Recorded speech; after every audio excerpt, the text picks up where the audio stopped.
A study found on medical hypothesis titled The Role of Magnesium in Neurological Disorders. It found that magnesium, having adequate amounts of it, can help with anti-anxiety and antidepressive effects. So this is probably because magnesium itself, it works on two pathways. You've got the MDMA pathway, which we explained previously, and the hypothalamic pituitary adrenal axis. So this relationship between the hypothalamus, the pituitary glands, and how we produce cortisol, the stress hormone, is what magnesium influences. So generally, when you're stressed out, there could be a good chance that you may be magnesium deficient, because stress, it depletes magnesium.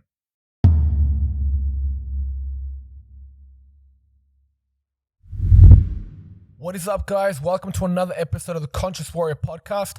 I'm your host, Kuba Slawinski, and in this episode, it's going to be a part 2 of what we covered previously.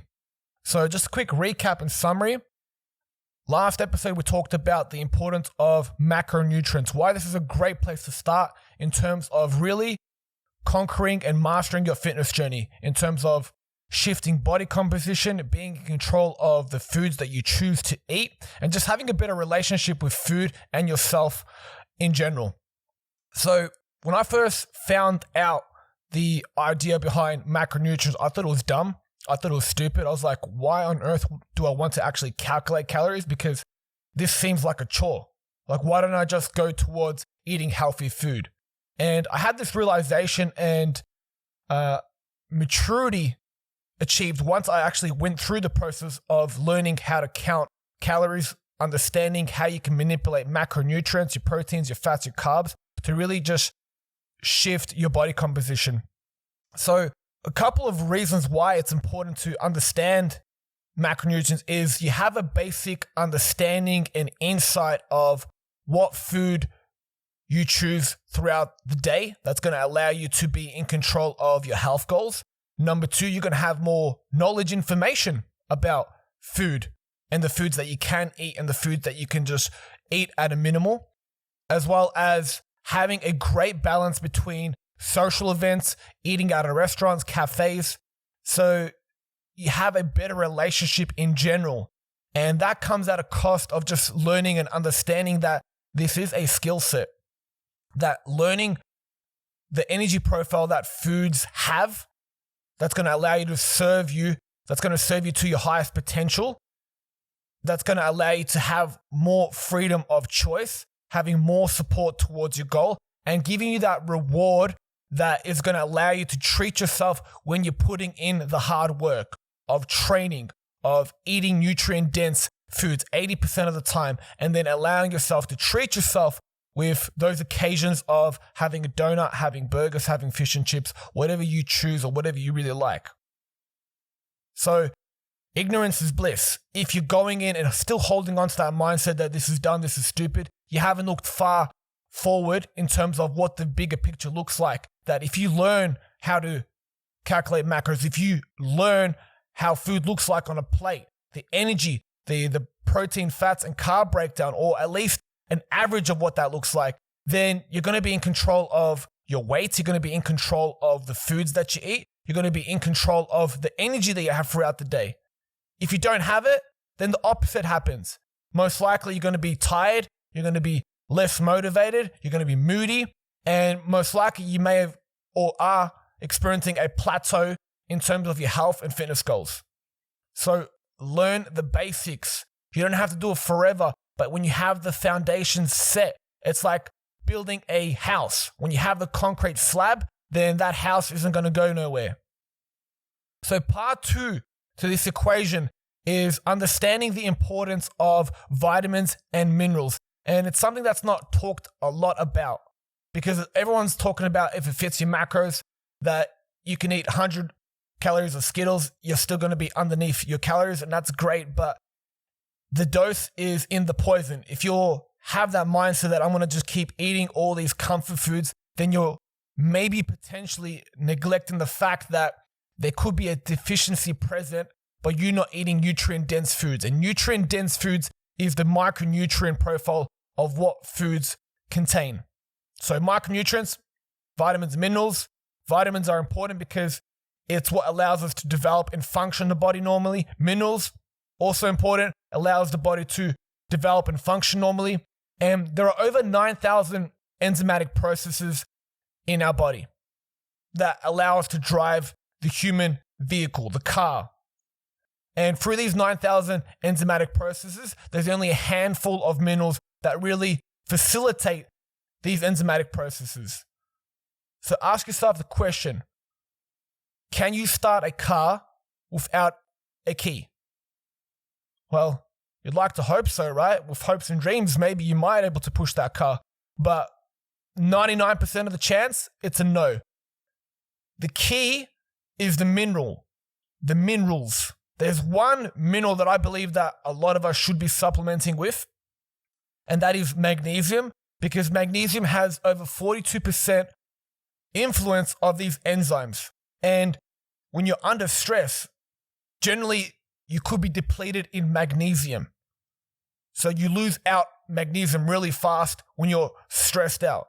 So this is why it's really important to pay attention to the triggers that you experience throughout life and where your mental stresses are going, because there's a good chance that it may be depleting magnesium. Another one, coffee. Coffee is a great social tool. It's great. It allows you to have so much joy in having a cup of coffee. Heck, I love coffee.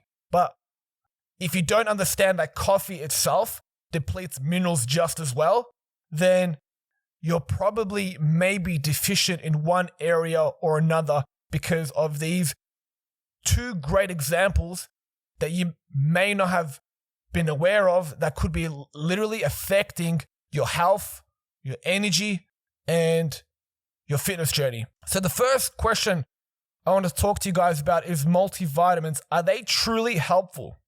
Now, multivitamins, the supplementation industry is a billion-dollar industry, and it's taken a lot of advantage over people that are trying to make great, healthy decisions. And when you look at a multivitamin, it's an all-rounder. It's got everything you need, and you just don't have to put that much train of thought because you feel like it's a balancer. It's got everything you need. However, when you look at a multivitamin and look at the nutritional panel at the back of it, most of the time there's a lot of these cheap ingredients. The bioavailability meaning that the body's ability to absorb isn't as great, so you're generally not getting what you pay for. So let's say, for example, that you may be magnesium deficient and you take a supplement first thing in the morning, and then throughout the day you may be feeling those symptoms of being magnesium deficient, and then you take a supplement later in the day. When you're feeling that time of being magnesium deficient, that supplement isn't going to counter that effect of being deficient. And you have to realize that what supplement is, it's just filling in the gaps of what your diet can't do on its own. So you're adding that extra. So when you look at a multivitamin, in this instance, they put the wrong form of ingredients that's just poorly absorbed. And you can look at another example of vitamin B12 in the forms of cyanocobalamin. It's bound to a cyanide molecule, and cyanide is poison. I don't want to raise the alarm bells. It's only a small amount of cyanide, right? It's not enough to kill you, but the liver needs to break it down in order to make a bioavailable B12, which is hard to do, versus another form of vitamin B12, methylcobalamin, which is easier for the liver to process. So you have to pay attention that if you're going for an all-rounder, you're probably not going to get your money's worth. And there could be also conflicting vitamins and minerals. For an example, calcium, if there's a large amount of calcium or zinc, both of these cancel out. If there's a large amount of calcium, not enough magnesium, then magnesium gets canceled out. So it's just not one magic pill that's going to solve the solution to everything. The best way to start is go towards doing a blood test. Go get your blood works. See what you're deficient in. And then single out which vitamin you need to supplement more of or incorporate more of it in your diet. What can you do that's a better alternative? I would say go towards more of a green powder, wheatgrass, spirulina, a super greens blend, because there's a high degree of water-soluble vitamins that's also bioavailable, meaning that your body can utilize it more effectively. especially wheatgrass and chlorella, it's actually going to chelate heavy metals that typically inhibit absorption to begin with the good minerals that we want. So chelation is another word of just pulling out the bad stuff, the heavy metals that we may have consumed through diet, through lifestyle, that is inhibiting energy and absorption. So this is good. This is 2-in-1. They also assist with glutathione production, which is your body's ability to detox. Glutathione is a mastering antioxidant.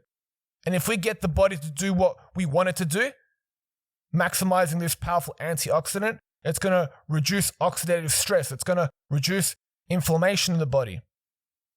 So then we're going to be in a good situation with having maximum input of minerals and allowing the body to do what it's supposed to do.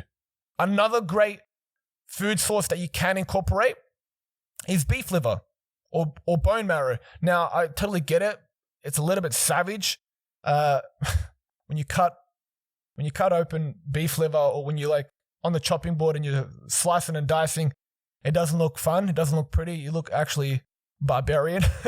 But beef liver has to be one of the most nutrient-dense foods of all time.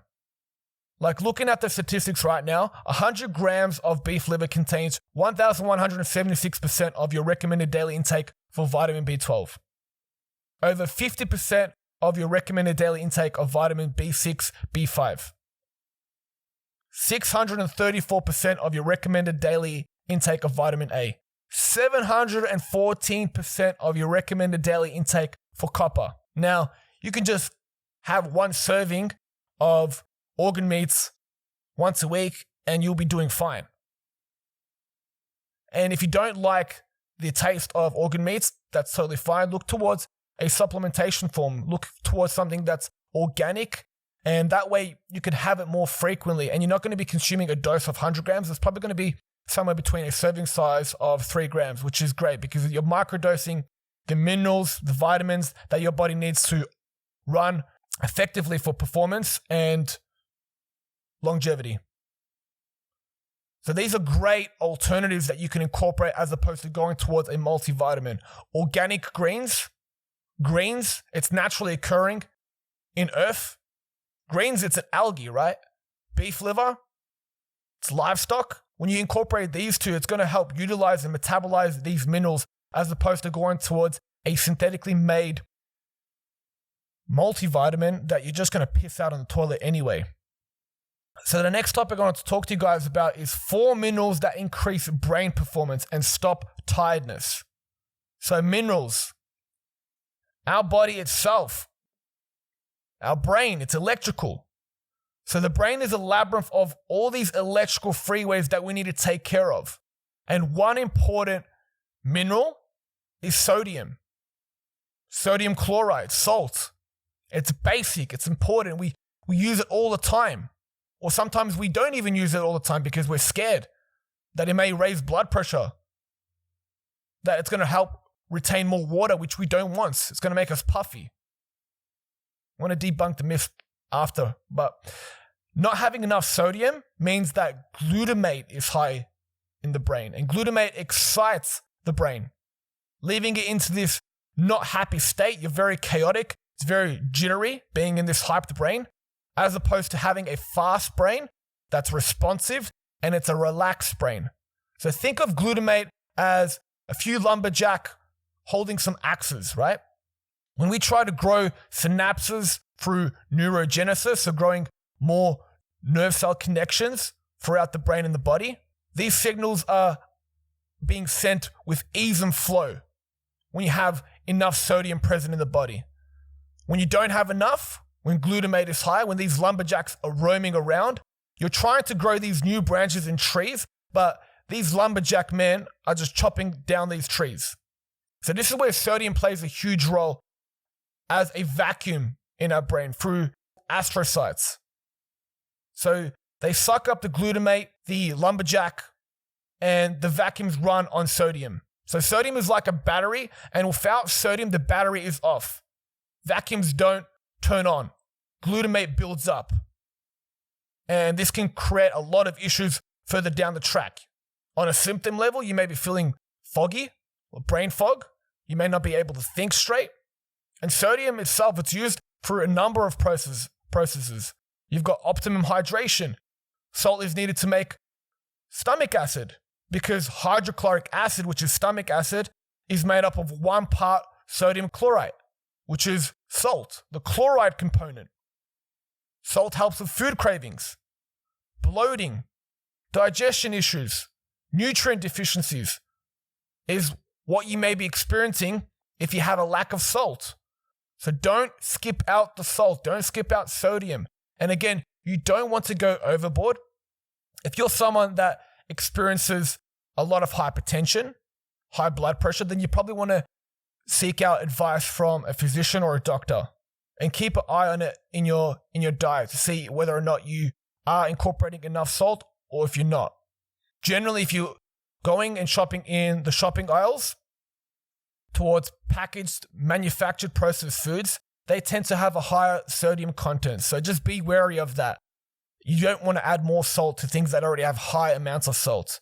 You want to add salt towards more whole foods, which is your rice, your potatoes, your lean cut meats, which don't have that much salt in it. So you want to add the best bang for your buck, and that's when you want to salt up your food towards whole foods. Next up, we got magnesium. Now, one specific type of magnesium, magnesium threonate, it gets in the brain a lot easier. And magnesium helps facilitate a calm brain, a relaxed brain. It sits on the NMDA receptor, which is a doorway to get excited signals in. So when a door is open, glutamine gets in. And what magnesium does is sits on this receptor, acting like a bouncer. So it kicks out the glutamate that gets the brain into a hyped, chaotic, jittery state. And if we're deficient in magnesium, then that bouncer is gone. Now, when that bouncer is gone, everything gets in the brain. There's more reactions occurring in the brain. There's a huge buildup of glutamate. You have more oxidative stress in the brain. There's more reactions occurring in the brain, more free radicals, more oxidative stress, which can lead to cell neuron death. So on the short term, on a symptom level, you may be feeling tense, stressed out, cloudy thoughts, and in the long term, it's killing off neurons. So a study found on Medical Hypothesis, titled The Role of Magnesium in Neurological Disorders, it found that magnesium, having adequate amounts of it, can help with anti-anxiety and antidepressive effects. So this is probably because magnesium itself, it works on 2 pathways. You've got the MDMA pathway, which we explained previously, and the hypothalamic pituitary adrenal axis. So this relationship between the hypothalamus, the pituitary glands, and how we produce cortisol, the stress hormone, is what magnesium influences. So generally, when you're stressed out, there could be a good chance that you may be magnesium deficient because stress, it depletes magnesium. So how you can start incorporating more magnesium into your diet is incorporating more cacao. Cacao has a high profile of magnesium. Incorporating more leafy greens, spinach, avocado. And this is where I generally would recommend supplementing with a good form of magnesium. Something that has magnesium threonate, something that has magnesium orotate, something that has magnesium malate. These are great forms of magnesium, especially if you're someone that's exercising a lot, you're sweating a lot, you're training. You have to realize that exercise itself, it's a stressor. And if you're not utilizing with replenishing essential minerals for the body, then there's a good chance that you're going to break down later down the track. Or you just feel a lot more tense, agitated, and you're slowing down the recovery process. Because when you sweat out, you're losing a lot of electrolytes and minerals. So make sure you are supplementing, especially if you're an active individual. Next up, we've got zinc. Zinc in the terms of food, we've got Brazil nuts, we've got pumpkin seeds, we've got oysters, we've got shellfish. So a good recommended daily dose of magnesium would be anywhere between 15 to 30 milligrams. Now, this is really important as well, that be mindful that if you are taking on more zinc in the forms of food into your diet, or maybe even supplementation, zinc has the ability to knock out copper, and copper helps with iron absorption. So you just have to be mindful of not overdoing it, but just adding a little bit more into your diet to see how you feel. So zinc itself, it works just like magnesium. It binds to the NMDA receptor, which is the magnesium having a bouncer buddy. So it's helping out magnesium. It also plays a role in DNA binding. And so this has to do with transcription factors. This means positive changes in the brain, gene expression. Without zinc, DNA binding does not occur. So there was a study done examining rodents. I understand it's rodents, it's not humans, but this is still fascinating, on zinc deficient diets. Now, there was a 50% reduction on proliferation of neuronal precursor. So this means that the precursor that allows to rebuild things like build neurons, to go through neurogenesis. There's a reduction in that. So reducing the precursors that influence through inadequate amount of zinc can impact overall brain development. So this could be really important for kids when you think about it, because kids are developing brains. Especially as we get older, we can't discount the fact that our brains are still learning, they're still growing. Not as fast as kids, right? We always think and say that, learning a language would be so easy as a kid, or learning an instrument would be so easy as a kid. That's true, but we still have that same ability. Not as powerful and impactful as a kid, but we've still got it. Our brain cells are still growing, but at a slow rate. Let's look at an example that exercising, the act of balancing, playing an instrument, learning a new skill. This triggers neurogenesis, building new nerve cells and connections in the brain to allow you to learn these new skills. Looking at another study, they looked at randomized trial for mental health in children. So it was a 6-month study looking at kids grades 1 and 4, giving one group of children zinc supplementation and one placebo. So zinc, it didn't increase serum zinc levels in the blood. There was, however, an inverse relationship of having more zinc and declining levels of depressive symptoms. So if a person was deficient in zinc, it brought zinc levels back to normal, back to homeostasis, meaning that it's balanced, and it had a less impact on depressive symptoms. Now, I'm not saying zinc is the mineral miracle that is going to help combat any depressive states. I'm not saying that. There is a correlation that it's going to help improve mood, make you more happier, and deal with depression a lot better. So it's not a miracle mineral. Just be mindful, guys. There's a lot to do with your relationship with yourself and with the world that has a huge influence of depression and anxiety. And just summarizing as well, be careful of zinc consumption, not too much. I recommended previously based on studies, 15 to 30 milligrams is an adequate dose. You can get that mostly by food. Too much zinc kicks out copper, FYI. All right, last is iron. So this is what you want to be aware of in your diet, especially if you're vegan or vegetarian, because most likely you're not getting adequate amount of iron in your diet if you're a vegan or a vegetarian. Changes in iron metabolism can impair oxidative metabolism of neurons. So neurons aren't the signal post of just sending back and forth between cells. Neurons are not only responsible for neurogenesis, creating new nerve cells, but it also has an influence in energy production. That if you're deficient in iron, that it's going to create imperative impact on ATP formation. And ATP is the body's energy currency. Think of ATP as the cell's battery pack, right?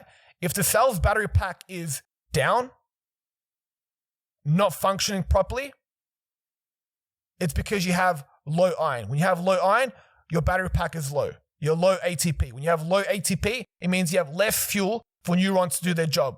And this brings things to a standstill, to a halt. You're not having enough energy to facilitate the demands that you have throughout the day. So you're not most likely doing a great job at whatever you're doing. Focus, motivation.